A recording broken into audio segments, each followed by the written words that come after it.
바울의 3차 전도 여행에 관련된 말씀입니다. 그래서 본문 교재 내용에는 사도행전 18장 23절 이제 중간중간 부분 이렇게 본문이 나오는데요. 사도행전 18장 23절부터 21장 17절 전체가 3차 전도 여행에 관련된 내용입니다. 그래서 그 전체를 한번 쭉 보시는 게 좀 이해가 될 것 같고요.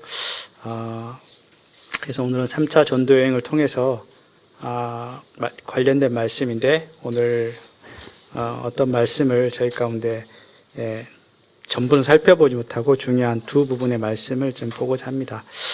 그래서 지도 좀 참고해 주시고요. 사실 이제 3차 전도 여행은 바울이 이제 2차 전도 여행을 마치고 돌아갈 때 에베소 지역이죠. 교회가 에베소 지역을 잠깐 들린 적이 있습니다. 그래서 그곳에 해당해서 복음을 전했을 때 그들이 호의적인 이 반응을 받게 되고, 그래서 다시 에베소 지역으로 이제 올 그 기약을 하고 이제 2차 전도행을 마치는 과정이 18장에 이제 후반부에 나와 있습니다. 그래서 오늘 3차 전도 여행은 어떻게 보면 바울의 주 목적이 에베소 지역을 방문하는 것을 주 목적으로 두고 있다는 것을 좀 볼 수 있습니다. 그래서 잠깐 이 3차 전도 여행의 전체 그 행로를 좀 살펴보길 원합니다. 1차 때 복음을 전했던 갈라디아, 부르기아 이 지역을 이렇게 이제 걸쳐 갑니다. 그래서 지나가면서 제자들의 어떤 믿음을 굳게 하고 지나가는 과정입니다. 그래서 그리고 나서 이제 북부 쪽을 이제 갈라디아, 부르기아 지역을 이제 다니다가 이제 목표했던 에베소 교회에 이렇게 도달하게 됩니다. 그래서 사실은 3차 전도 여행의 주 목적지는 에베소 교회입니다. 에베소 지역입니다. 에베소 지역에 있는 아시아 지역이거든요. 여기 보시면 이제 안디옥에서 출발해서 루스드라 이고니오를 지나서 이제 갈라디아, 부르기아 쪽을 올라갔다가 다시 에베소로 이렇게 내려오는 그런 과정입니다. 그래서 이 에베소 지역에 이제 복음을 전하게 되고요.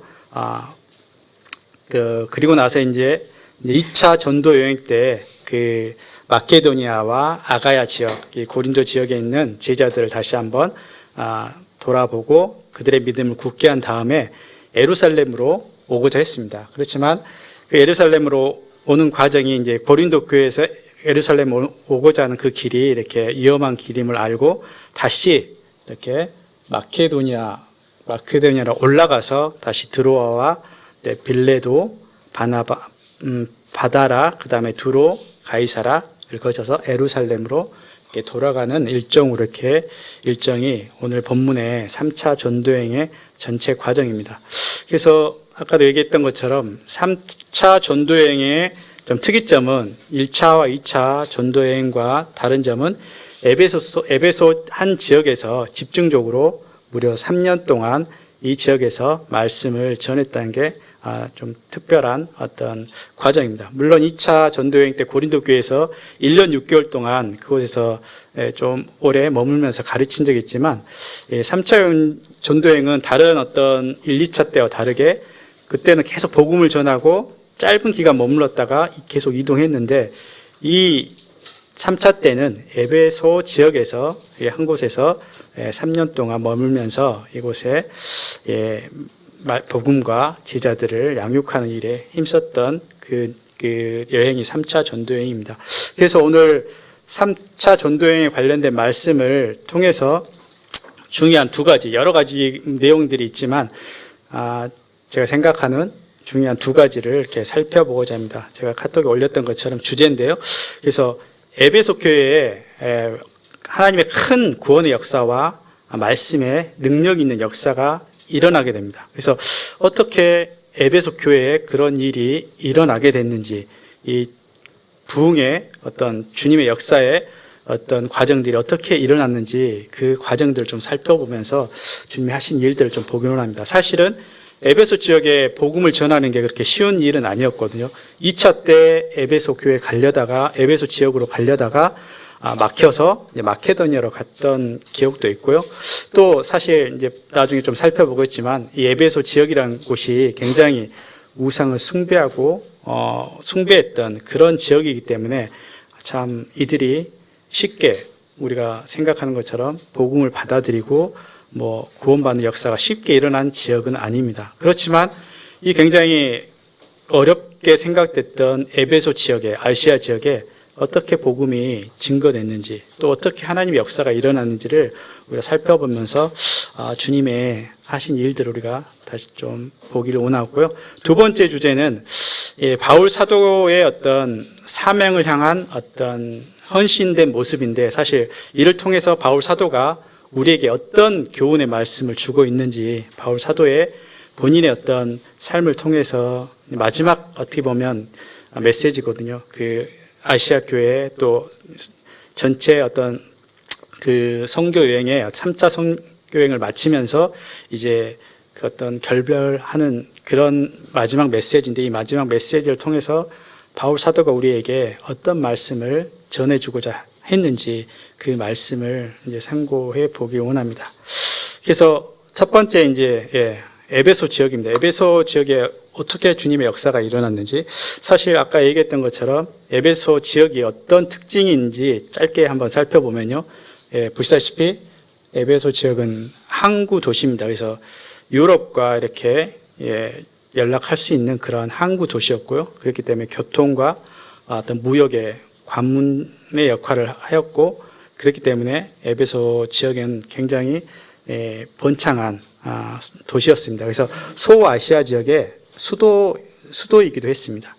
그리고 사실 그래서 에베소 교회는 상업적으로 굉장히 번창했는데 이 상업적 어떤 번영이 어떤 다신의 또 풍요의 여신 아데미 여신에 대해서 이렇게 나오거든요. 그래서 이 아데미 여신은 다산과 풍요의 여신입니다. 그래서 이 상업적 번영이 이 우상인 아데미의 우상인 이 신과 밀접한 연관이 있다 이렇게 믿었었고 그렇기 때문에 아데미 신을 섬겼었고요. 그리고 그곳에는 아직도 이제 큰 아데미 신전이 있었습니다. 그래서 많은 사람들이 그곳에 이렇게 방문하는 그런 지역이었습니다. 그래서 그런 일을 통해서 생업으로 이 신전에 어떤 관련된 일들을 오늘 본문에도 나오는데 일들을 통해서 생업으로 삼는 사람들이 많이 있었던 정말 우상을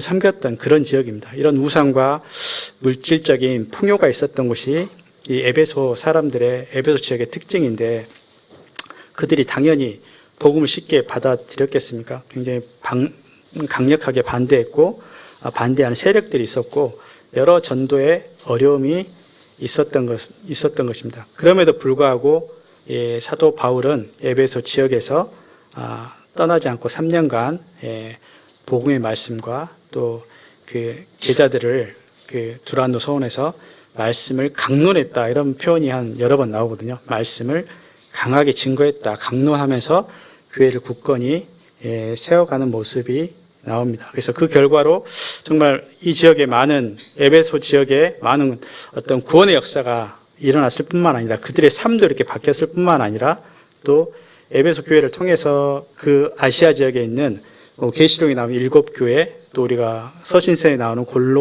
골로새서 교회 이 교회들이 여기에 해당됩니다. 이런 많은 교회들이 이 아시아 지역에 이렇게 이 에베소 교회를 통해서 많은 지역에 복음이 증거됐다는 것을 우리가 좀 볼 수 있습니다. 그러면 오늘 이렇게 그 주제처럼 어떻게 이 우상을 숭배하고 우상 숭배가 만연했던 이 에베소 지역에서 이렇게 주님의 역사가 일어날 수 있었는지를 좀 한번 살펴보기 원합니다. 그것은 한마디로 말하면 어떤 사람의 능력이 아니라 성령의 강력한 역사였음을 이렇게 말씀하고 있습니다. 왜냐하면 이제 본문에 이제 저희가 사도행전 19장 2절 말씀 보면 사도 바울이 이제 이 에베소 지역에 도착했을 때 그들과 교제하면서 그들에게 이제 했던 질문입니다. 그래서 그들과 교제 중에 어떤 것을 알게 됐냐면 사도행전 19장 2절 말씀. 너희가 믿을 때 성령을 받았느냐? 이르되 아니라 우리는 성령이 계심도 계심도 듣지도 못하였노라 이렇게 말씀하고 있거든요. 그래서 바울이 사실 이 에베소에 도착하기 전에 아볼로를 통해서 복음이 증거됐지만 온전한 복음이 증거되지 못했던 사실을 보게 됩니다. 그리고 그들이 말씀은 들었지만 성령의 임함도 없다는 사실을 알게 됩니다. 다시 얘기하면 말씀은 들었지만 여전히 영적으로 거듭난 경험이 없었던 것입니다. 사실 우리의 거듭남은 단지 어떤 사람의 어떤 그 지식의 어떤 동의가 아니라 새로운 생명이 탄생하는 거거든요. 그래서 새로운 생명은 곧 그 성령이신 분이 우리 가운데 들어오게 된 이 사실이 영적으로 거듭난다는 사실을 우리가 요한복음 3장에서 니고데임을 통해서 이렇게 말씀하고 있습니다. 육으로 난 것은 육이요 영으로 난 것은 영이다 이렇게 말씀하시면서 새롭게 성령님이 임재하신 것이 우리의 새로운 생명임을 말하고 있습니다. 그리고 또 여러 서신서에 보면 성령님을 통해서 우리가 구원의 보증으로 인치심을 받았고 그리스도의 영이 없으면 그리스도의 사람이 아니다. 로마서 8장 말씀에도 말씀하고 있는 것처럼 사실 우리의 새로운 변화, 새로운 힘의 능력의 역사는 성령님이 임재하게 될 때, 임하게 될 때 우리 가운데 일어나게 된다는 사실입니다.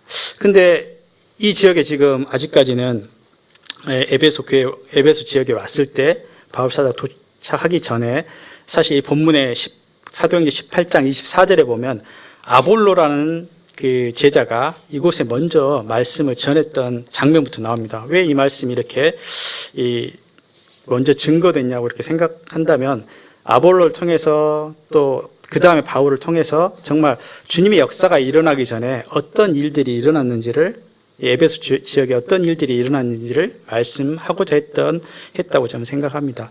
그래서 아볼로에 대해서 이제 18장 24절 본문에 우리 시작부터 나오는데요. 이 아볼로 얘기가 3차 전도여행의 시작이 아볼로 사역부터 나옵니다. 그가 바울이 오기 전에 아볼로 지역에 사도행전 18장 24절에요. 그 에베소 지역에 복음을 전했습니다. 근데 여기서 아볼로를 어떻게 소개하고 있냐면 그는 언변이 좋고 성경에 능통한 자라 이렇게 말씀하고 있거든요. 성경에 능통한 자라. 그러면서 그렇지만 요한의 세례만 알따름이다라고 소개하고 있습니다. 그래서 사실은 아볼로는 이때까지 온전한 어떤 복음을 그렇다고 해서 그 거짓된 복음을 증거한 게 아니라 온전한 복음을 몰랐던 것 같아요. 그래서 온전한 복음을 전하지 못하고 예수 그리스도에 관한 일을 말하지만 요한의 세례만 알따름이다 이렇게 말씀하고 있거든요. 그러면서 이어지는 말씀인데 그러면서 왜 요한의 어떤 세례라는 게 어떤 의미일까요? 여기서 잠깐 우리가 좀 생각해 보면 요한의 역할은 무엇이었습니까? 요한의 역할은 광야에서 주의 길을 예비하라고 외치는 자의 소리라고 얘기했습니다. 결국 요한의 역할은 예수 그리스도를 소개하는 역할이고 예수 그리스도의 길을 준비하는 역할이었어요. 그러면 예수 그리스도의 길을 예비하는 역할이란 게 어떤 역할이었겠습니까? 그래서 회개의 역할이었어요. 그래서 요한이 회개의 세례를 베풀었다. 그래서 사실 요한의 어떤 역할은 우리 회개의 세례를 의미합니다. 이후로 이제 바울 사도가 도착했을 때 이제 이때 아볼로는 이제 고린도 지역으로 갔게 됐고 이제 바울 사도가 이 에베소 지역에 왔을 때 그들에게 회개의 어떤 마음이 있었지만 그들에게 주 예수 그리스도와 성령의 임하심이 없는 걸 보게 됩니다. 그래서 바울 사도가 그들에게 예수 그리스도에 대한 복음을 증거하고 세례를 주고 안수함에 그들이 성령이 임하게 됐다는 얘기가 3차 전도여행 에베소 지역의 어떤 하나님의 역사의 시작입니다. 그래서 하나님의 역사는 사실 우리의 어떤 예씀도 아닌 것 같아요.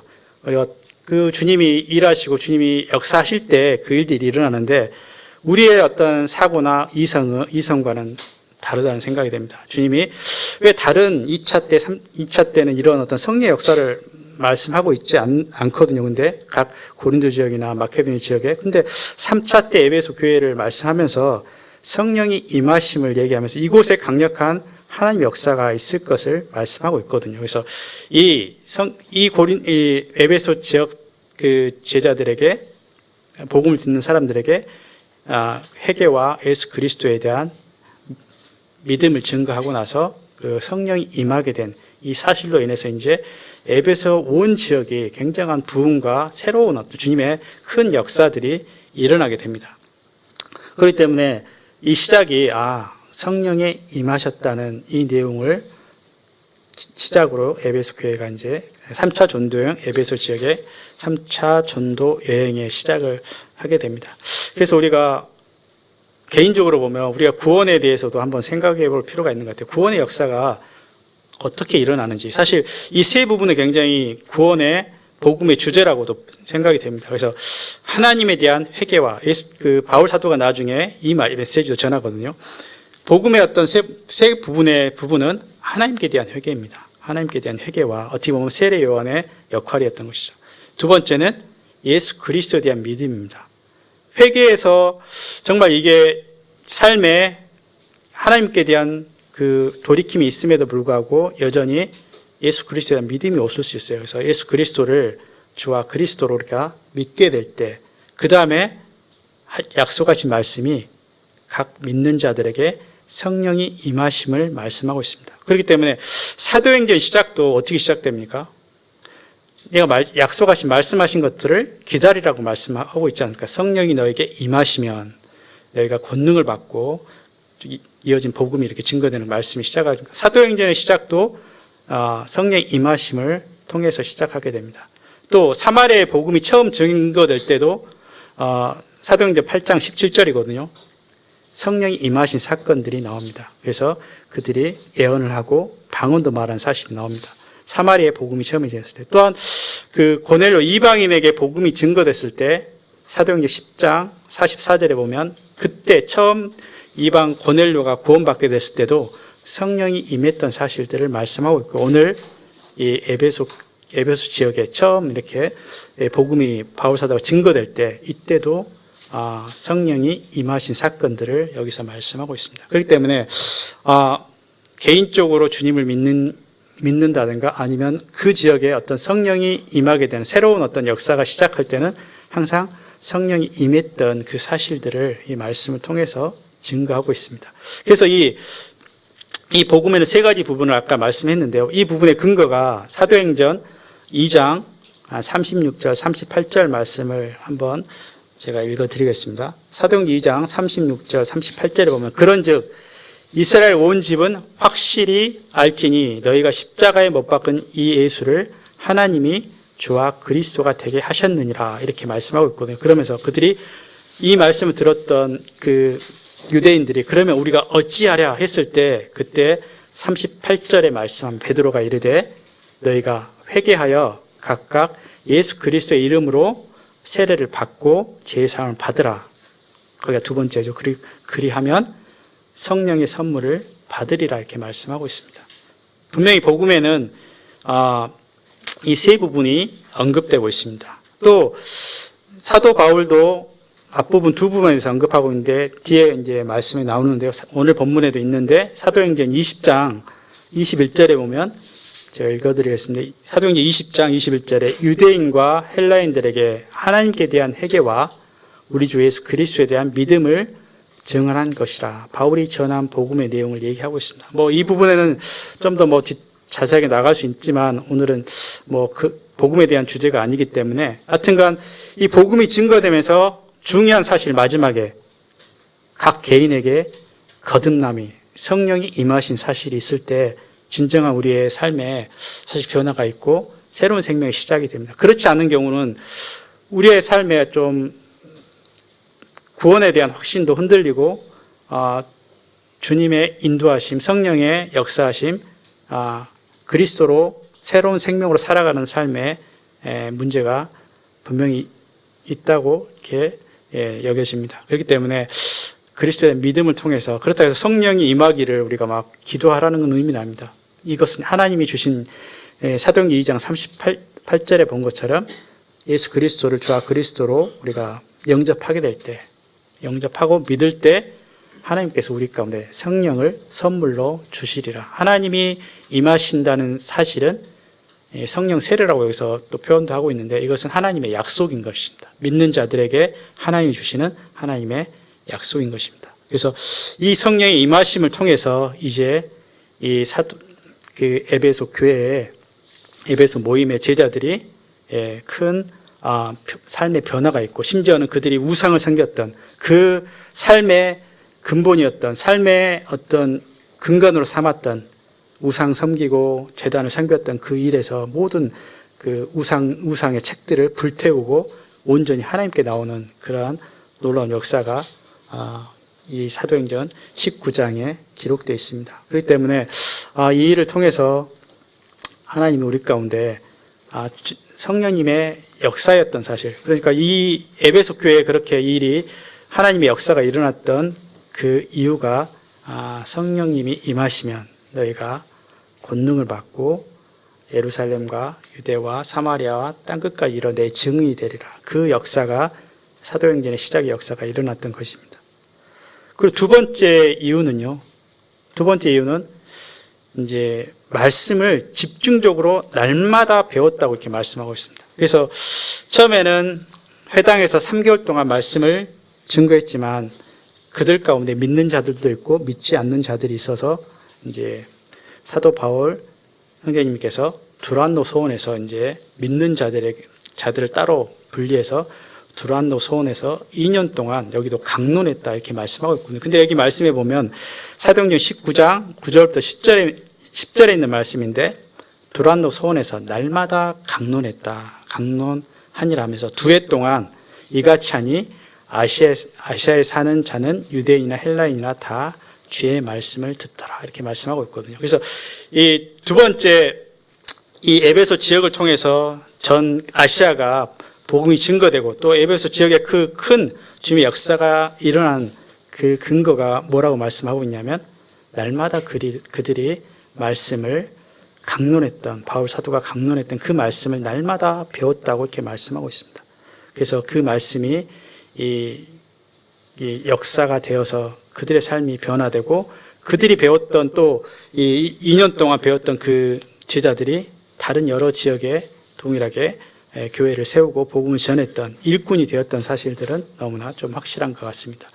그래서 이 두란노 서원에서 날마다 이렇게 강론하면서 말씀을 전했을 뿐만 아니라 이 일을 통해서 19장 11절 두란노 서원에 대한 말씀이 이제 10절까지 19장 10절까지의 말씀이랑 19장 11절 말씀부터는 이제 바울 사도를 통해서 얼마나 크신 능력이 있었고 주님을 믿는 사람을 통해서 어떠한 큰 능력이 역사되는지를 말씀하고 있습니다. 심지어는 이제 그래서 19장 아까 얘기했던 말씀처럼 마술을 행하던 우상을 섬겼던 그들이 그 모든 책을 모아서 불태운데 그 책이 은 5만이 되더라 했는데 굉장히 5만이 어느 정도인지는 굉장히 많았던 것 같아요.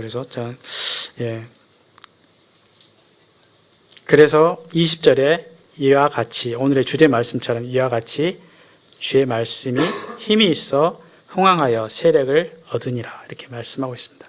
그래서 말씀을 저희가 이 주님의 역사를 위해서는 성령님이 역사하실 뿐만 아니라 우리가 말씀을 부지런히 배우고 이 말씀이 우리 마음 가운데 성령님을 통해서 터치하게 될 때, 감동으로 우리 가운데 역사될 때 우리의 삶에 또 우리의 주님의 크신 구원의 역사와 삶의 변화가 일어날 것이라고 이렇게 말씀하고 있습니다.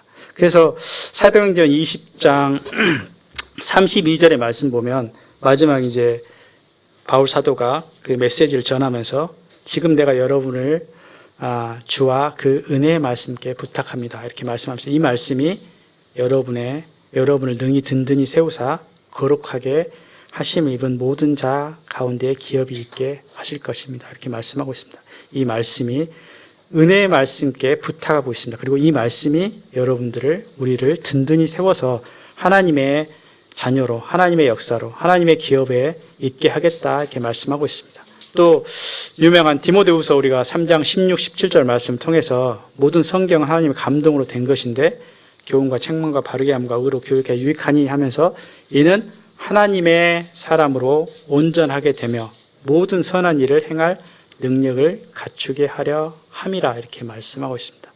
이것처럼 에베소 지역에 그 큰 어떤 역사가 일어났던 것은 딱 두 가지로 요약을 제가 했습니다. 하나는 성령이 그들 가운데 임했다는 사실과 두 번째는 그 말씀을 통해서 각 제자들이 강론한 말씀을 그들의 말씀을 배우고 확신 가운데 거하게 됐을 때 그들의 마음 가운데 말씀이 터치됐을 때 그 지역에 강력한 역사가 있었던 모습들을 또 보게 된 것 같습니다. 두 번째, 바울 사도가 마지막 메시지를 정하면서 헌신된 그 삶을 통해서 우리에게 어떤 말씀을 하고자 했을까 그 말씀들을 좀 두 번째 주제로 살펴보고자 합니다.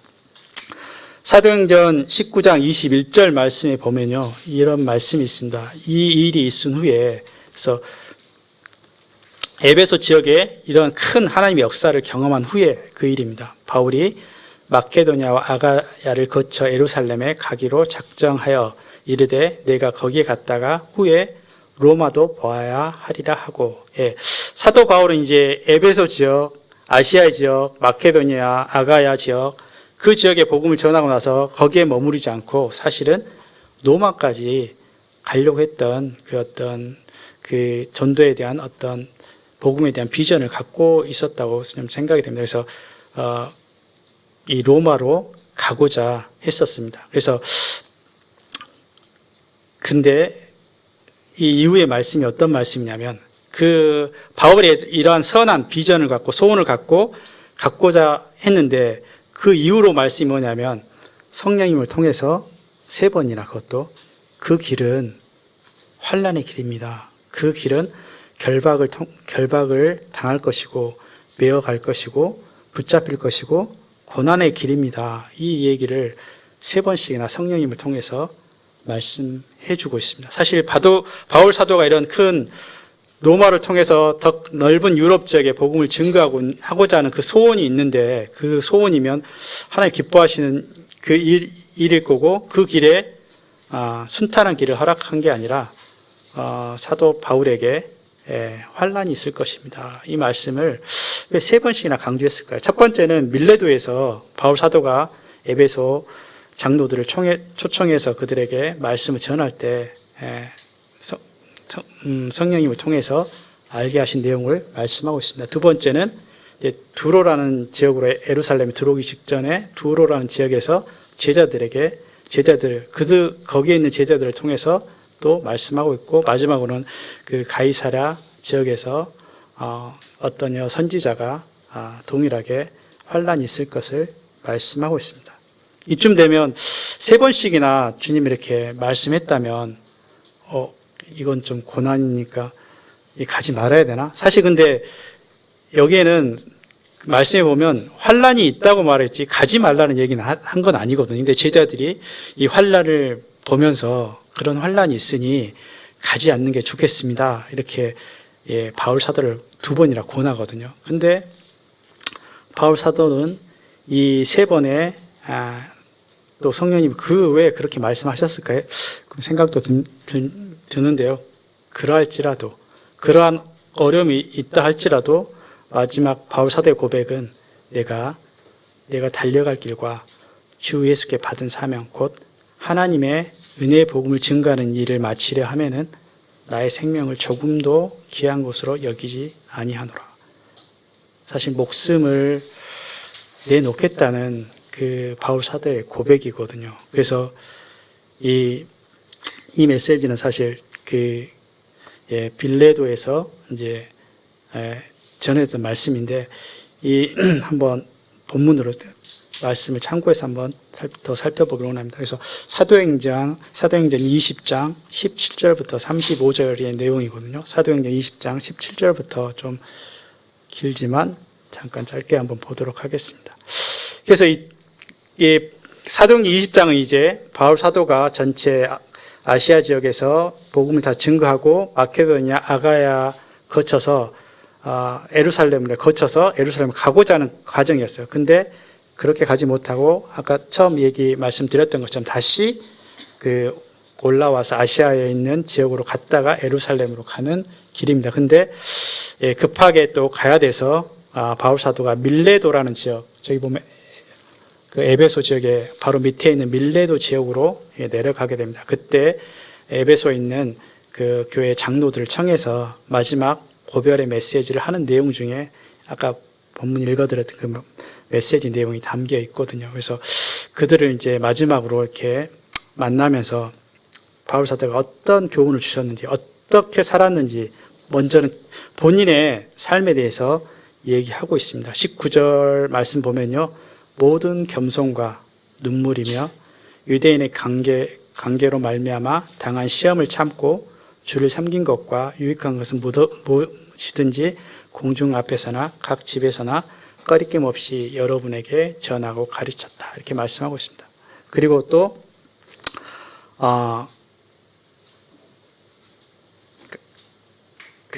23절 말씀 보시면 아까 그 말씀드렸던 오직 성령이 각성에서 내게 증거하여 결박과 환난이 나를 기다린다 하시나 내가 달려갈 길과 주 예수께 받은 사명 곧 하나님의 은혜의 복음을 증거하는 일을 마치려 하면은 나의 생명조차 조금도 귀한 것으로 여기지 아니하노라 이렇게 말씀하고 있습니다. 그리고 내가 여러분 중에 왕래하며 하나님의 나라를 전파했으나 이제 여러분이 다 내 얼굴을 다시 보지 못할 줄 아노라. 이미 이 고백을 하면서 25절의 말씀에 보면 내가 여러분들을 다시 보지 못할 거를 이미 바울 사도가 알고 있음을 보게 됩니다. 곧 순교를 당할 것을 말씀하고 있는 부분이거든요. 이러할지라도 내가 조금도 내 생명을 아끼지 않고 주님께 받은 사명, 곧 은혜의 복음을 증거하는 일을 마치려 하겠다. 이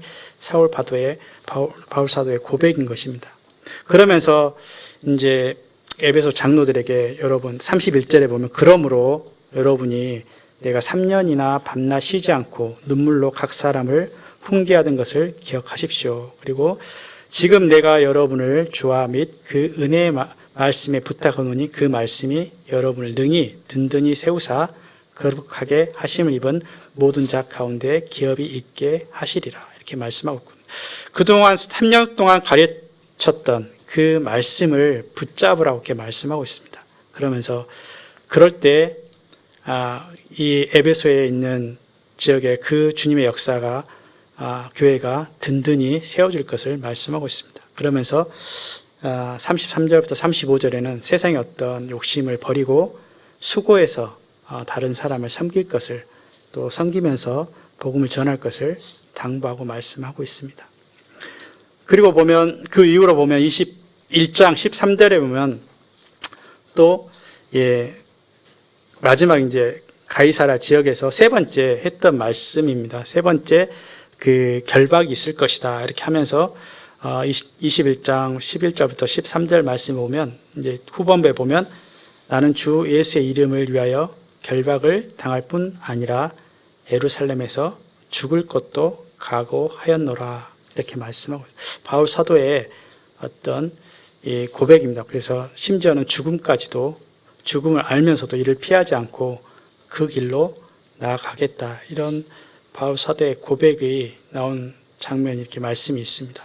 어떻게 저는 이 말씀들을 보면서 물론 바울 사도가 대단하지만 어떻게 그런 고백을 할 수 있을까? 저의 이 말씀 묵상하면서 숙제이기도 했어요. 우리가 사실 주님의 뜻을 알면서도 주님이 우리 가운데 말씀하신 뜻을 알면서도 어떻게 그것을 행해야 되는지 행함에 대해서는 우리가 많이 부족함을 이렇게 느끼게 됩니다. 바울 사도의 이 고백처럼 어떻게 그런 고백을 할 수 있을까 이런 생각들을 좀 하게 됐습니다. 그러면서 바울 사도의 이런 고백은 단지 어떤 사람의 결심이 아니라 그 신앙과 주님의 역사였음을 이렇게 보게 됩니다. 그래서 바울 사도의 어떤 메시지를 쭉 보면요, 사도행전 메시지를 통해서도 보면 부활에 대한 어떤 소망이 있음을 이렇게 말씀하고 있습니다. 죽음은 단지 끝이 아니라 부활의 어떤 소망으로 우리가 인도하는 그 길이다. 그래서 그런 믿음의 부활의 소망을 갖고 있었다고 이렇게 생각이 됩니다.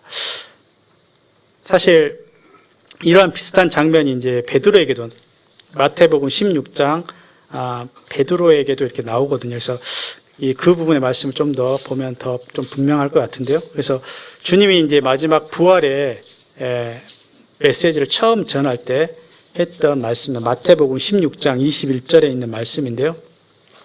그들이 이제 이 16장 앞부분은 베드로의 신앙 고백이 나옵니다. 주는 그리스도요 살아계신 하나님의 아들이십니다. 이런 고백을 하게 됩니다.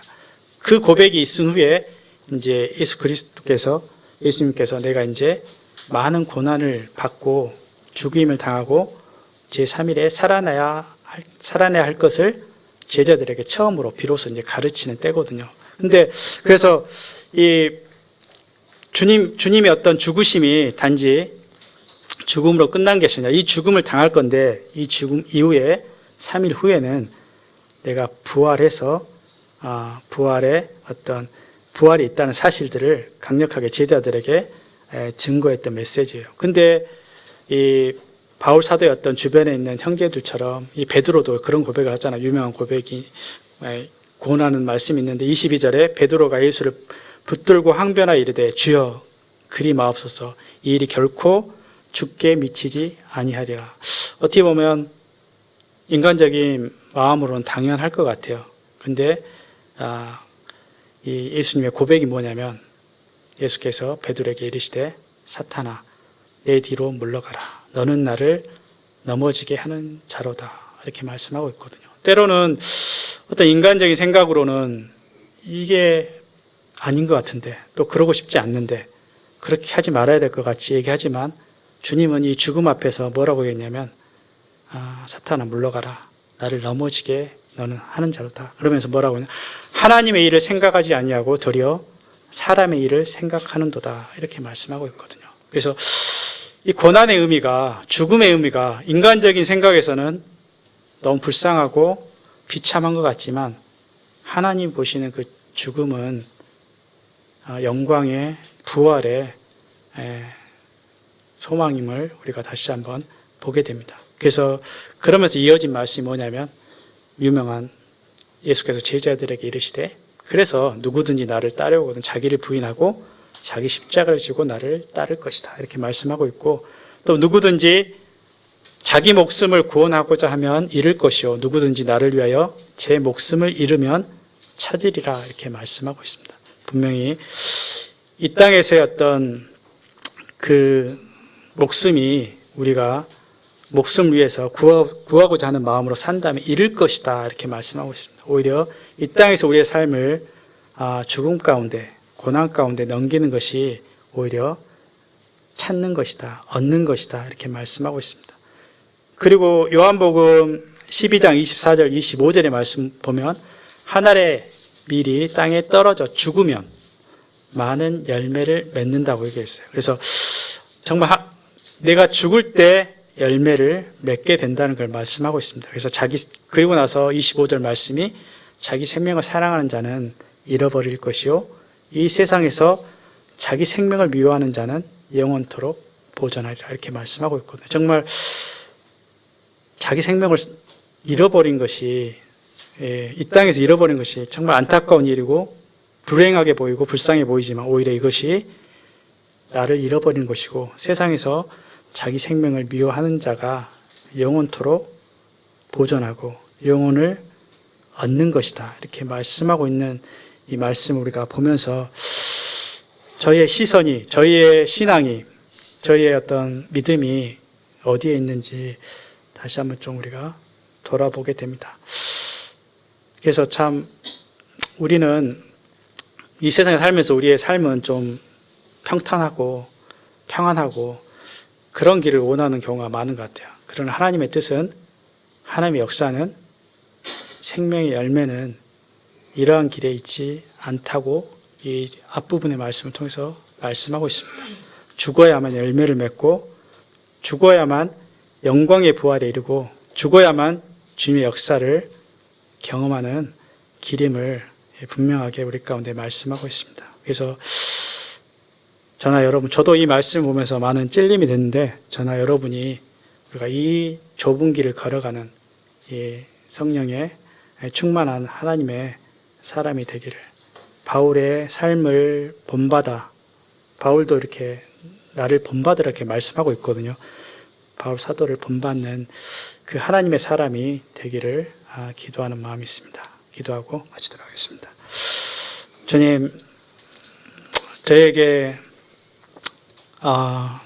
말씀하신 나를 따라오게 자기를 부인하고 자기 십자가를 지고 나를 쫓으라고 말씀하셨고, 자기 목숨을 사랑하는 자 잃어버릴 것이요 자기 목숨을 미워하는 자는 얻으리라고 말씀하신 걸로 인해서 저희가 다시 한번 생각해 보게 됩니다. 저희의 믿음이 어디에 있는지, 저희의 참 신앙이 어디에 향하고 있는지 저희를 보게 해주시고, 저희가 저희를 통해서 그리스도의 부활의 영광의 능력이 나타나기를 이 시간 주님 앞에 간절히 의탁하고 기도를 드립니다. 편안하고 쉬운 길을 택하지 않도록 해주시고, 오히려 그리스도 안에서, 주님 안에서 그 길을, 고난의 길을 따라가는 그 길을 저희가 선택하게 해주셔서 좁은 길로, 험한 길로, 주님이 인도하시는 길로 따라가는 저희가 되기를 이 시간 주님 앞에 간절히 의탁을 드렸고, 존귀하신 예수 그리스도 이름으로 아버지 하나님께 기도드립니다.